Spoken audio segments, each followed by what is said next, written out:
দুই যমজ শিশু মাতৃগর্ভে গল্প করছে। একজন আরেকজনকে জিজ্ঞেস করলো, তুমি কি প্রসবের পরবর্তী জীবনে বিশ্বাস করো? অপরজন উত্তর দিল, অবশ্যই করি। নিশ্চয়ই প্রসবের পরবর্তীকাল বলে কিছু রয়েছে এবং সেই পরবর্তীকালের প্রস্তুতিকরণের উদ্দেশ্যেই আজ আমরা এখানে। অপরজন বললেন, আহারে বেকুব, প্রসব পরবর্তী জীবন বলে কিছুই নেই। তোমার সেই প্রসব পরবর্তী কাল্পনিক জীবন কিভাবে সম্ভব? দ্বিতীয়জন উত্তর দিল, আমি ঠিক জানি না, তবে এখানকার চেয়ে ওখানে বেশি আলো থাকবে। হয়তো সেখানে আমরা নিজ পায়ে হেঁটে বেড়াবো, মুখ দিয়ে খাবার খাবো।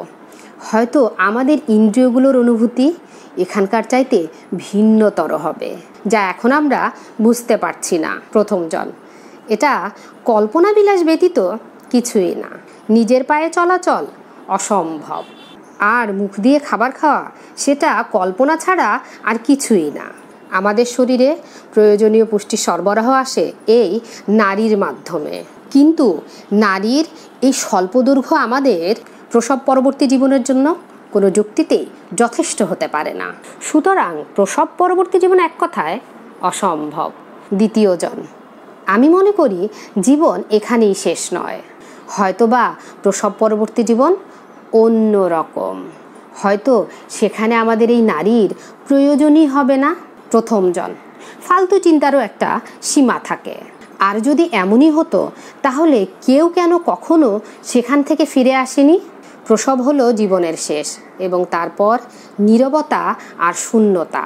দ্বিতীয়জন, আমি ঠিক বলতে পারি না, তবে তখন আমরা আমাদের মায়ের কাছে থাকব আর তিনি আমাদের দেখাশোনা করবেন।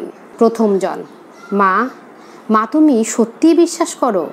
মা যদি সত্যিই থেকে থাকে তাহলে তিনি এখন কোথায়? দ্বিতীয়জন, তিনি আমাদের চারিদিকে বিরাজমান, তিনি আমাদের ঘিরে রেখেছেন, আমরা তার মাঝেই বেঁচে আছি, তাকে ছাড়া এই পৃথিবী অসম্ভব। প্রথমজন, তাহলে আমরা তাকে দেখি না কেন? কেন তাকে অনুভব করি না? এর একমাত্র যুক্তিসঙ্গত কারণ হলো মা বলে কিছু নেই।